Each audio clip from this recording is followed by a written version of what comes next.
سابق صدر پرویز مشرف کے لیے بزنس کمیونٹی کی جانب سے ایک تعزیتی اجلاس اور دعائیہ اجتماع ہوٹل پرل کانٹیننٹل میں منعقد ہوا، جس میں مرحوم پرویز مشرف کے صاحبزادے بلال پرویز مشرف، ان کی صاحبزادی عائلہ سمیت بزنس کمیونٹی کی معروف شخصیات اور معززین شہر نے بڑی تعداد میں شرکت کی۔ تعزیتی اجلاس کا انعقاد کرنے والے بزنس کمیونٹی کے اہم رکن عقیل کریم ڈیڈی اپنی علالت کے سبب شریک نہ ہو سکے۔ تعزیتی اجلاس کی نظامت کے فرائض سابق چیف CPLC احمد چنائی نے انجام دی۔ تعزیتی اجلاس سے سابق صدر پرویز مشرف کے صاحبزادے بلال مشرف، سابق governor Sindh general retired Moin uddin Haider, سابق governor state bank Shamshad Akhtar, آباد کے سرپرست اعلیٰ Mohsin Shaikhani, Khalid Tawab, Majeed Aziz, Karachi chamber of commerce and industry کے صدر طارق یوسف، ڈاکٹر مرزا اختیار بیگ، آباد کے سابق چیئرمین حنیف گوہر، پاکستان برٹن بزنس کونسل کے صدر راشد اقبال، اسٹیٹ بینک کے سابق گورنر ڈاکٹر عشرت حسین سمیت دیگر شخصیات نے خطاب کیا۔ اس موقع پر مختلف شخصیات نے تھنک ٹی وی سے بات چیت کرتے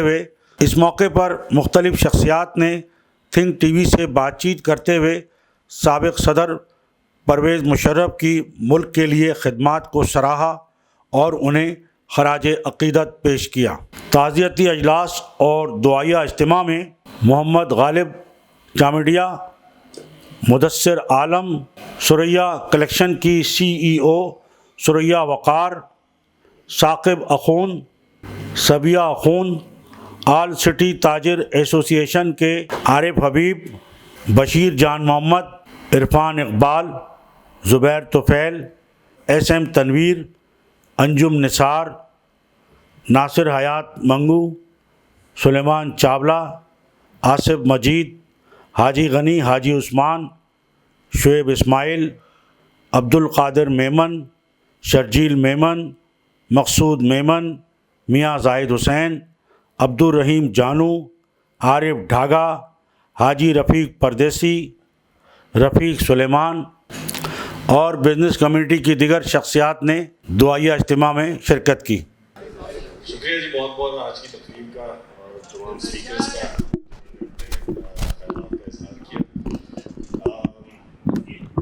ایک چیز جو والد صاحب جس کے بارے میں بہت ضروری سمجھتے تھے وہ یہ تھی کہ سچ بولنا چاہیے چاہے جو مرضی آئے۔ مجھے یاد ہے میں نے ایک دفعہ بغیر پوچھے گاڑی نکال لی تھی اور جا کے میرے دیوار میں مار دی، لیکن مجھے پتا تھا کہ میں جا کے اگر ان سے کہہ دوں گا کہ میں نے کیا کیا ہے تو کچھ نہیں ہوگا، اور تو ایسا ہی ہوا۔ تو ایک چیز جو میں کہنا چاہوں گا وہ یہ ہے کہ جہاں کئی چیزوں میں ہم نے معیشت کی بات کی، جہاں اتنی چیزوں میں کامیابی کی، تو ایک چیز جو مجھے کہنا چاہیے کہ آج کی تقریب کا آغاز جس چیز سے ہوا میں سچ سے کہنا چاہتا ہوں APML سے ہوا، وہ ان کی کامیابی نہیں ہے اور اس کا ذکر ہمیں نہیں کرنا چاہیے۔ ایک یہ میں کہنا چاہوں گا۔ دوسری بات یہ ہے کہ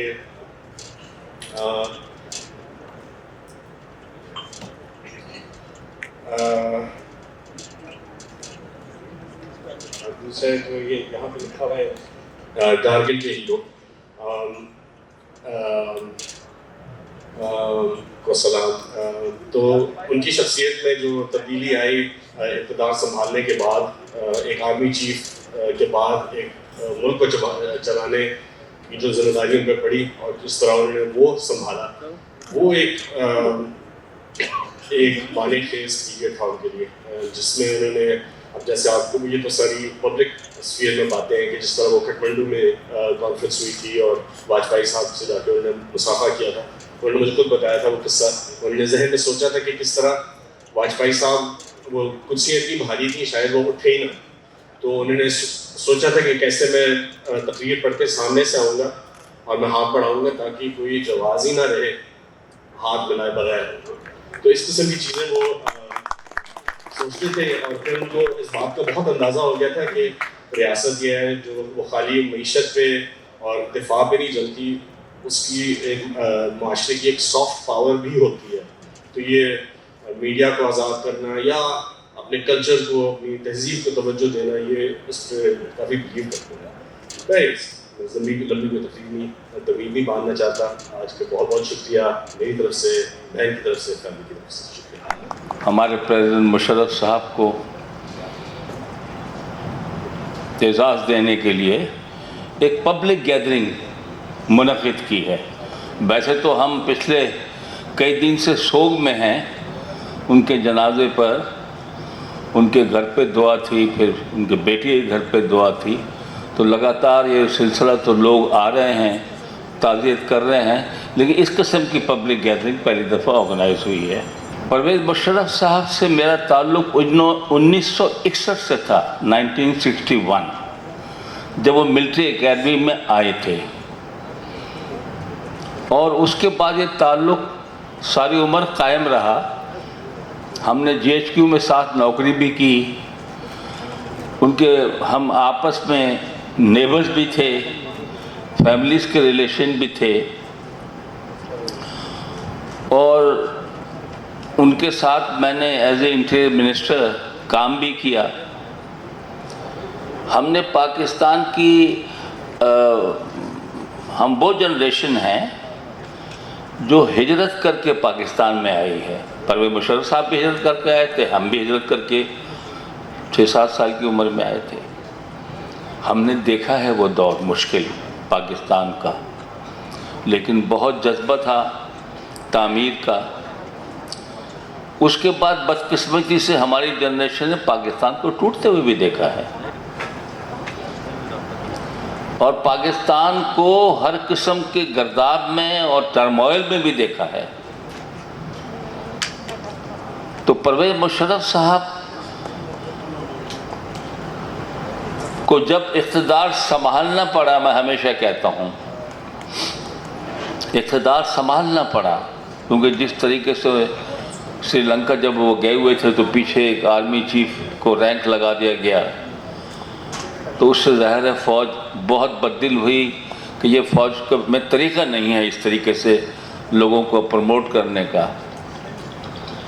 دوسری بات میں یہ کہوں گا، جب انہوں نے اقتدار لے لیا تو انہوں نے بہت مضبوطی کے ساتھ پاکستان کو آگے لے جانے کے لیے منصوبہ بنایا،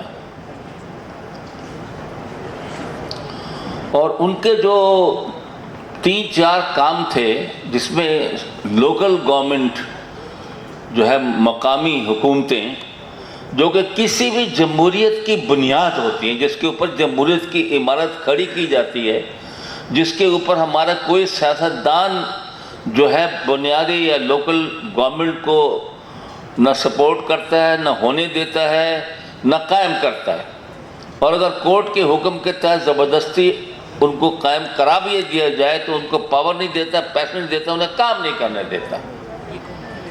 تو ان کا خیال تھا کہ ایک بنیادی تبدیلی لانے کے لیے مضبوط مقامی حکومتوں کا بنانا اور ان کو وسائل میسر کرنا ضروری ہے.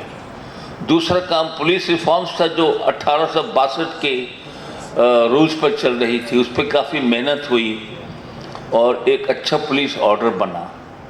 تیسرا، جس طرح شمشاد اختر صاحبہ نے کہا کہ وہ خواتین کو آگے لانا چاہتے تھے پاکستان کی، اور اپنی کیبنٹ بھی 3 ہماری منسٹرز تھیں، 2-3، اور ساتھ ساتھ انہوں نے لوکل گورنمنٹ اور ہر لیول پر 33% کوٹا رکھا خواتین کا، جس سے بے انتہا خواتین سیاسی فیلڈ میں آئیں، اس نرسری میں آئیں، اور پھر آگے ایم پی اور ایم این اے کے الیکشن پہ انہوں نے لڑے. تیسری بات ان کو جو تھی وہ پاکستان کی اکانومی تھی. انہوں نے اس زمانے میں فنانس منسٹری سے کہا پاکستان کا قرضہ کتنا ہے، تو نیکسٹ کیبنٹ میٹنگ میں بتایا گیا کہ $35 ارب ہے، جو اب غالباً $135 ارب ہو گیا ہے. اور ان کے زمانے میں $1 ارب ریئل قرضہ واپس کیا گیا تھا. دوسری بات، آئی ایم ایف کے چنگل سے ہم نکل آئے تھے. IMF کے چنگل سے ہم نکل آئے تھے، پھر ان کے بعد دوبارہ نیکسٹ پروگرام کے لیے نہیں گئے. پاکستان کی ہسٹری کا لیسٹ انفلیشن تھا، اور جنرل صاحب کہتے تھے کہ الحمدللہ پاکستان ہم جو ہے وہ اس حالت میں آ گیا ہے کہ ہم اس وقت ہم سے غریب ملک ہیں مسلمان، ان کی کوئی مدد مانگے تو مدد بھی کر سکتے ہیں. تو ان کی بہت خدمات ہیں. واٹر ویژن انہوں نے کہا کہ بھئی 25 سال کا واٹر ویژن چاہیے واپڈے کے چیئرمین کو. جو آج مہمن ڈیم پہ کام ہو رہا ہے، دیامیر بھاشا پہ کام ہو رہا ہے، اسکردو ڈیم پہ کس دن کام ہوگا، گوملزم ڈیم، میرانی ڈیم، کچھ انہوں نے اپنے زمانے میں ایگزیکیوٹ کر دیے اور کچھ اب بن رہے ہیں. یہ اسی زمانے کی ان کی سوچ ہے. تو بزنس کے بارے میں بہت وہ دلچسپی لیتے تھے. چائنا کو انہوں نے کافی انوالو کیا. اس زمانے سے تھر کول کے پیچھے لگے ہوئے تھے. رون جی جو ان کا پرائم منسٹر تھا اس کو موٹیویٹ بھی کر لیا تھا، اس نے فیزیبلٹی بھی کرائی تھی. لیکن یہاں ہمارے لوگ جو آئل لابی والے ہیں انہوں نے ان کو بھگا دیا تاکہ آئل منگاتے رہیں، کمیشن کھاتے رہیں، پاکستان ڈوبتا رہے. تو اس قسم کے یہاں بہت ویسٹڈ انٹرسٹ ہیں. 3 سال جو ان کی حکومت تھی، ہم 12-14 ٹوٹل کیبنٹ کے منسٹرز تھے. 2 جو تھے منسٹر اسٹیٹ تھے، باقی 12 میرے خیال میں فل منسٹرز تھے. 7-7 8-8 گھنٹے کیبنٹ میٹنگ ہوتی تھی. لمبا ایجنڈا ہوتا تھا فیصلے کرنے کے لیے. اور ہمارا لنچ جو تھا وہ ایک پلیٹ میں آدھا نان، تھوڑی سی چنے کی دال اور 1-2 سلاد، کیوکمبر وغیرہ، اور اللہ خیر سلام، نو فروٹ نتھنگ.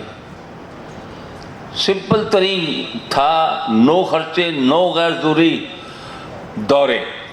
نہ پارلیمنٹ تھی نہ اس کا خرچہ تھا. ایک وجہ یہ بھی تھی پاکستان کی اکانومی جو سنبھل گئی. تو میں سمجھتا ہوں وہ جو 3 سال تھے ان کے، وہ اچھے سال تھے.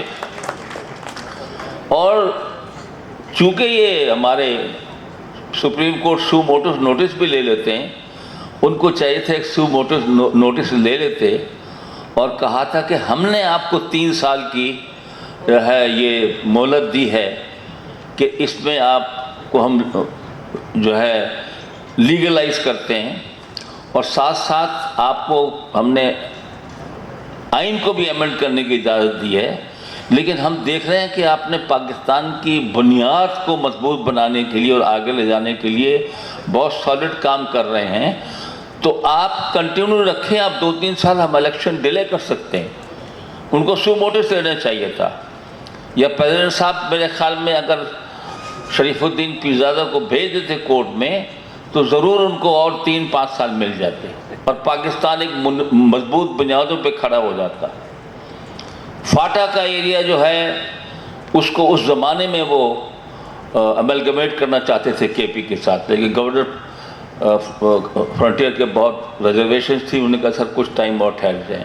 بی ایریا بلوچستان کو جو تھا جہاں ہماری جا ہی نہیں سکتے تھے اپنا یہ پولیس اور دوسرے لوگ، اس کو املگمیٹ کرنے کے لیے بی ایریا کو ایریا میں کنورٹ کرنے کے لیے 7 ارب روپے انہوں نے دیے اور اس کو املگمیٹ کر دیا، انٹیگریٹ کر لیا.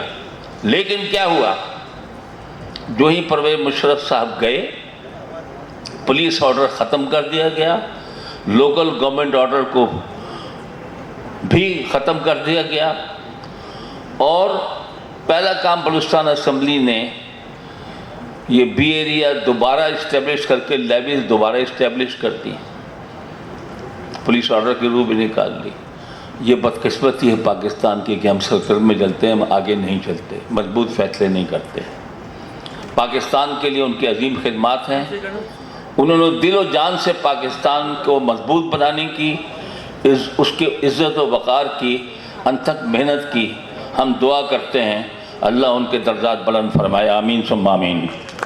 جو سب سے بڑا ٹریبیوٹ میں ان کو دے سکتی ہوں وہ یہ ہے کہ جب بھی ان کو اکانومی پہ کوئی کنسرن ہوتا تھا وہ سیدھا اسٹیٹ بینک میں آتے تھے.